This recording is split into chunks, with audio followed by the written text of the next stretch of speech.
Give me fuel, give me fire, give me that which I desire. Ooh.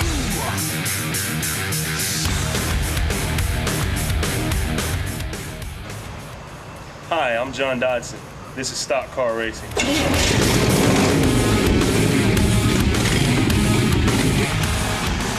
I've always had a great passion and desire to work on automobiles and just working with metal in general. Anything that was mechanical fascinated me. So when I moved down here from St. Louis, Missouri, God gave me a job at Potter's Auto Care. I met a fellow named Kevin McIntosh and his brother Tim. Mackey Racing got started 2.5 years ago.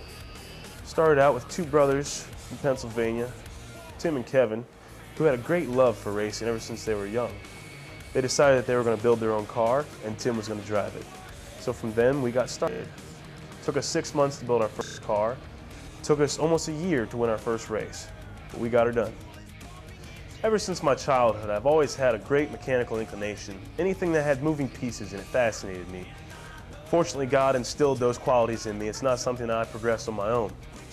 Ever since I was in St. Louis, God gave me opportunities to work in such shops as Gateway Automotive and Schaefer's Oil, which gave me opportunities to fix things that, required technical difficulties with, of course, and the use of power tools, which any young boy would love.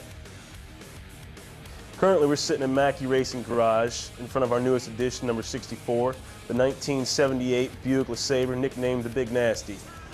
Bad boy right here is a 6.4 liter 400 small block Chevy engine, cranking about 325 to 350 horsepower. This motor was built by me and my brother, Dave and John Dodson. It took us approximately 2 or 3 days to put this thing together. This thing is the baddest motor out there right now, by far. I usually don't like to spend a lot of time in the tech station. Usually if you're there too long, it means that something's wrong with your car or something's illegal. Thankfully, on my qualifying night, I was only there for about 15 minutes while they identified my car, told me that I needed to strap my gas tank down a little better, and they required me to have a fire extinguisher in my car, which so cluelessly forgot that day. Thank God I was able to find a fire extinguisher, strap down my fuel cell, and go racing that night.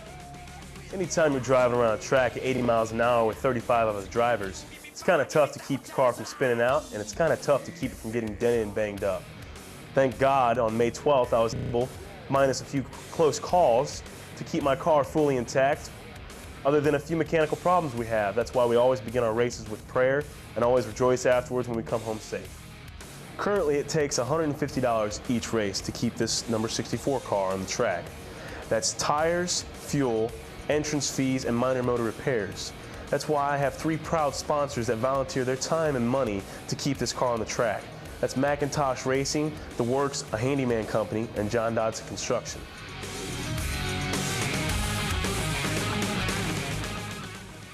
Since I've moved to Pensacola, God has given me countless opportunities to work on people's cars, to enjoy just building stuff with metal fabrication, to build race cars, of course, and to use my talents for the good of His kingdom.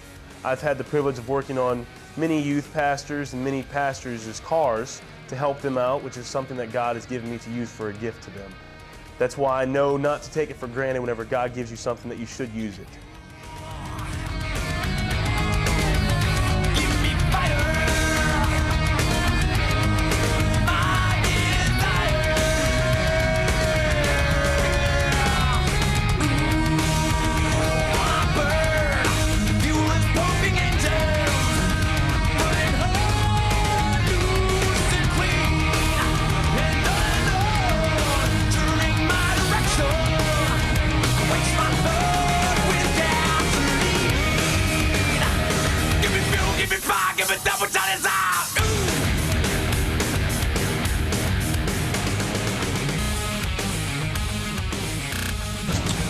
We'll see how it goes.